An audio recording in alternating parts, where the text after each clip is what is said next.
Welcome to New York. Concrete. All right, y'all. Welcome back to the Fun and Budget Act. I am your host. I'm your girl, Tinesha Davis. And in this video, we are going to discuss the real cost of a cheap weekend getaway in New York. Is there a such thing? So guys, don't forget to subscribe. Don't forget to thumbs up and leave a comment below if you have any questions or concerns or worries below, okay? All right, so let me tell y'all what was happening.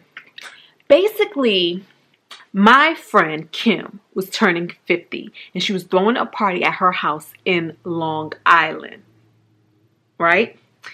At the same time, my other friend who lives in Miami was also having a birthday coming up 2 days later. My dilemma was, how do I do both? I wanted to be there for my girl who has been in my life for over 10 years. Then I also wanted to be there for my guy who has been in my life for over 2 months. How do you choose? And so I was like, you know what?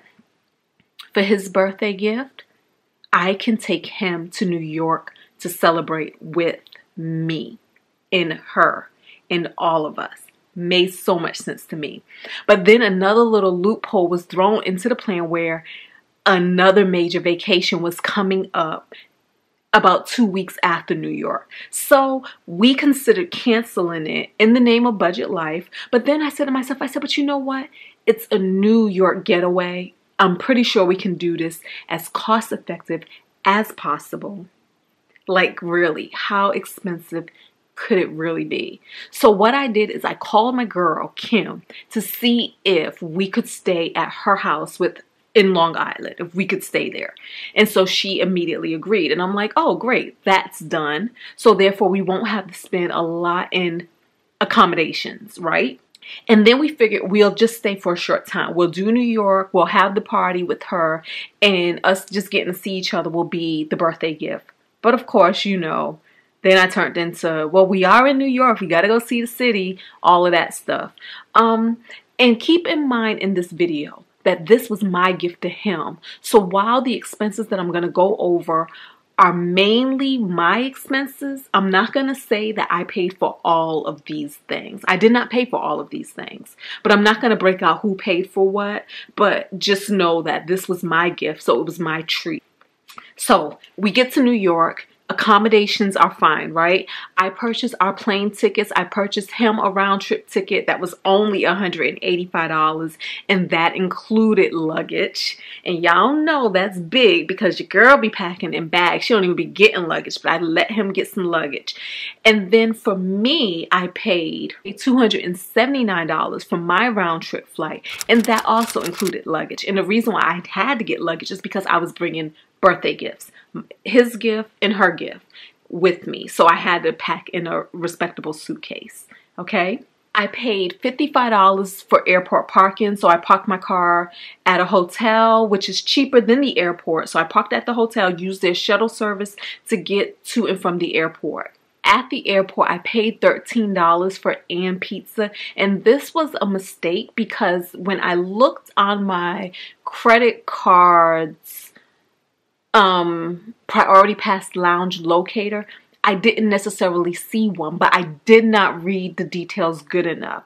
There actually was a lounge that was actually a restaurant. And the thing about it was, so I could go to this restaurant and it would give me $28 to order whatever I wanted from the restaurant.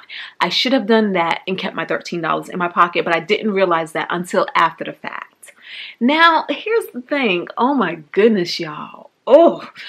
Before going, I actually spent $154 on clothes. And I'm adding this to the New York trip expense only because had I not been going to New York, I would not have felt the need to go shopping. So I spent $154 on clothes that I needed, but I had some new clothes, and the new clothes was in my luggage, right? So I get to the airport, I check my luggage, And then I'm going to my gate because I'm there super early, like 2 hours ahead of my flight. And when I went to go check the monitors, just to double check the gate that I was going to, I noticed that it said delay. And when I looked at the delay was over an hour delay. The issue was I had a connecting flight. My friend, I got him a straight flight. Clearly, getting from Miami to New York is way cheaper than getting from DC to New York. So he had a direct flight. I had a flight that had a slight layover. And so I'm looking at the monitor and I'm like, wait a minute. If this flight is delayed by an hour, I'm not going to make the connecting flight. Let me go back out. So I went back out to the counter and I explained to them what I just seen. And then they looked it up and they was like, oh yeah, you're not going to make your flight. We can put you on a new flight. So they're looking, and I'm like, cool. Until they came back and they said, there are no flights flying into Long Island. That's where my flight was going. And I timed it so that my flight and his flight landed around the same time. And then my girlfriend, she was going to pick us up from the airport. So there was like, there's no flight going into Long Island tonight. So you can either go to LaGuardia, JFK, or the airport in White Plains. And I'm sitting there like, I don't even know enough to know which airport I should get to that I can still get to Long Island on my own at this point. Because I'm like, what the hell? So we decided to get me to JFK. So I'm going to get on a flight. I'm going to go to JFK and then I'll figure out how in the middle of the night. Actually, the flight was going to land about 9 p.m. So how from 9 p.m. am I going to get to Long Island? And then at some point I was able to talk to Kim. I explained to her what was happening. I was like, girl. And I said, so I'm just trying to figure out how I'm going to get to your house from there. Like, maybe I can take a train. Maybe I can do something. And she was like, no, I'm going to come and pick you up. And I'm like, no, you don't have to do that. But she insisted. So she was like, she's going to come pick me up. I even went down to check with baggage to make sure that my bag that I had already checked in was going to be rerouted to the new flight situation. They scanned my tag. They say, yes, it already shows that it's going to JFK. I land at JFK finally. And I'm out there at baggage claim waiting, and I see my guy come up, and it's so funny. It's like, he met me there, so he rolled with her. So I'm there, he's there, but guess who's not there? Yes, my baggage. So we get back to Long Island, and we make do for the night. And the next day, I call about my baggage and it's still showing that they're still trying to locate my baggage. So at this point, I don't know how long I'm going to be without my baggage. So we have to go to the store to get some provisions. So we go to the store, we go to a clothing store. And I spent $235 on some more clothes. Now, I know I didn't have to spend that much money. But the way I justified it, I said, well, I do have another vacation coming up and I do need some t-shirts and I do need. So I bought that. I should have just purchased maybe one pair of pants, one shirt, some undies. That's what I should have done. I could have easily knocked off $100 or more off of that price. But I went ham in my distress. I spent about $15 more on toiletries, on like a toothbrush, you know, just stuff, just some travel size things and everything. And then we went back to my friend's house, and that part of the trip was very good because it was a party. We did not spend any money. We did not have to spend money in accommodations. We did not have to spend money on food. Monday morning, everybody else in the household returned to life as usual, you know, back to school, back to work, all of that. So we're there, and on Monday we ate some more of the leftovers for breakfast. So once again, we did not spend any money, and then we got ready to head to the city. We got ready to go to Times Square is where our hotel was. Now, getting to Times Square, we spent like $10 on an Uber, and then spent $27 for the train from Reconka somebody, train station in Long Island to Penn Station. That wasn't bad for 2 people. And so we get there, and it was about an hour-and-a-half train ride. It was super pleasant. We were beside each other. We had our luggage all up in the seats looking like vagabonds. But it all worked out. Nobody needed our seats. We weren't told to move the luggage because we had big luggage. So that all worked out. And then we get off at Penn Station, and we get up to the street, and a taxi driver tells us it's going to be $30 to get from the Penn Station to our hotel. And I'm looking at him like, whatever. And he's like, oh, that's the best price. No, it's not. And I'm not even talking to you anymore because I don't talk to crooks. And so my friend, he went ahead and he looked up to see how much an Uber would cost. An Uber was going to be $10. And if we did Uber share, it was going to be like $3 or $4 for Uber share, for ride. Like, really? So when I seen that, I was like, well, wait a minute. How close are we to our hotel? And we were probably like about 8 blocks away. We can walk. We can walk. So we walked for free $99 with our luggage. And it was all good. We made it to our hotel. We checked in. And the hotel we stayed at was The Row. I booked it on Booking.com. And let me tell you guys, I have a referral code below. So the deal with Booking.com is this, and I do this all the time. If you book using my referral code, you will get $25 refunded to you, and then I will get $25 after your stay. This is how we use this. What we do is, if I'm using Booking.com to book a hotel, like after I do comparison shopping and everything, and then I go to Booking.com, and the other great thing, okay, let me say this. I'm like saying a lot of stuff. The great thing about Booking.com is they will price match. If you find the hotel cheaper anywhere else after you book, you can send them screenshots of what you found and they will adjust your price. And it has been really, really easy to do that. I've done that in the past. Now, what I will do, like for instance, when we stayed at the Boston Hotel and Visage Hotel, after our European trip vacation, check out the eye in the sky. When we stayed there, what I did is I had Corinne book it using Booking.com with my referral code. So she got $25 and then I got $25. That was $50. So we were able to apply that $50 to the price of the hotel and deduct that from what everybody owed, right? Same thing here. I had him book it using my referral code, and then $25 for him, $25 for me. That's $50 off the price of the hotel. So this hotel came to $395, but you minus that $50 refund that we'll receive, and it's $345. And again, this was my expense because remember, this is my treat to him for his birthday, and to me because I just love life. And so I would say that our hotel was $345. So then the next day we went to this really cute diner and paid about $40 for breakfast. Again, we're in Times Square. Things are going to be a little more expensive. We also did one of those rides around Central Park. We didn't do the horse-drawn carriage ride. We did the people-drawn carriage ride where the guy is on the bike and he's pedaling you around. And the cool thing about that tour around Central Park was they actually tell you a lot of history. It's you have a tour guide. So they're giving you history, they're giving you fun facts, they're showing you movie sites and everything like that. And they have a blanket, and it was pretty cool and it was pretty cozy, and it was something that I had never done before.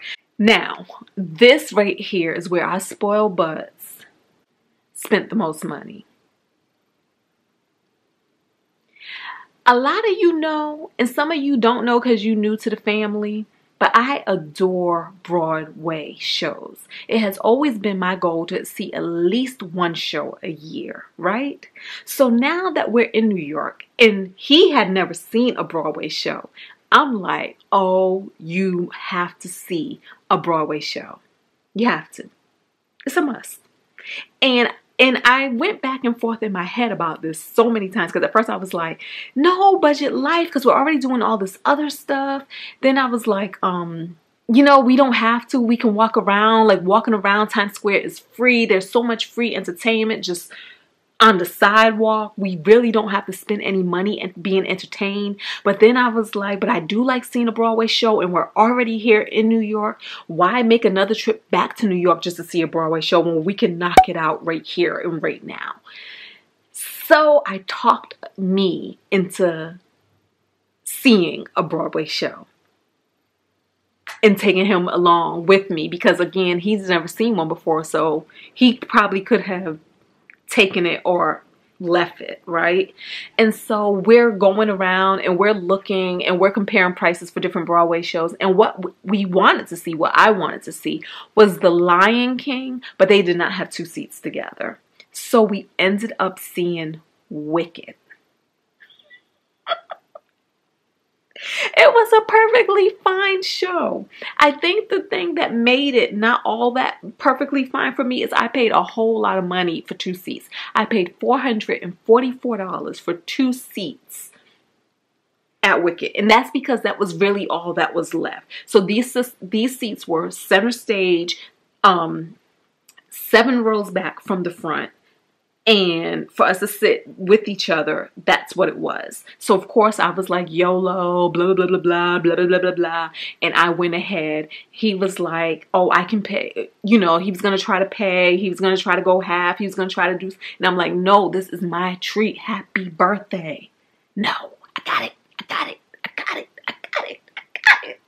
So, yeah, I think that if the tickets were cheaper, I think the show would have been better for me. But Wicked, it was perfectly fine. He really enjoyed it. I really liked it as well. I just did not feel that it was equivalent to Hamilton. Like if I would have paid that for Hamilton, no problem. And the other thing I would say is this. If you're going to go, don't do 2 big ticket items in one day. We did the horse-drawn carriage around Central Park and a Broadway show. No, we should not have done that. It should have been one or the other. And then after we left seeing the show, we bought one of those pictures, you know, when you stand in front of a green screen and you let them take a picture. We bought one of those pictures for $27. And then we lost the picture. So we paid $27 for a picture we don't even have.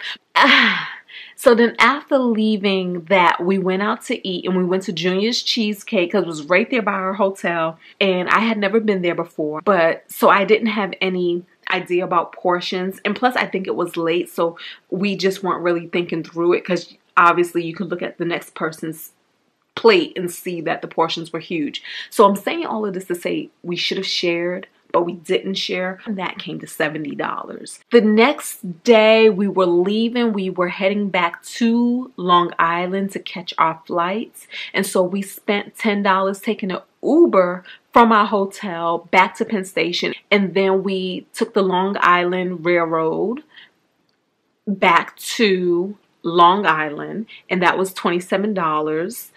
And then we took an Uber from there to the airport, which was $10.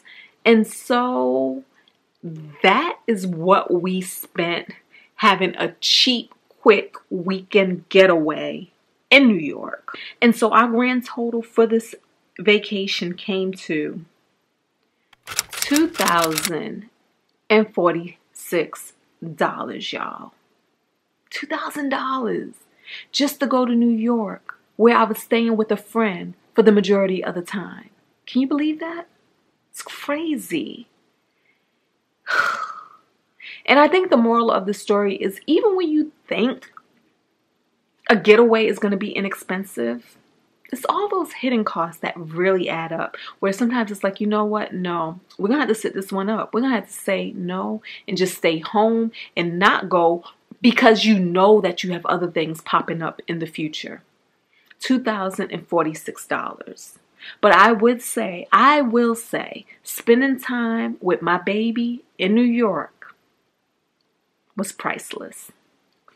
Thank y'all for watching. Don't forget to give a thumbs up. Don't forget to subscribe. And don't forget to leave a comment below. Peace.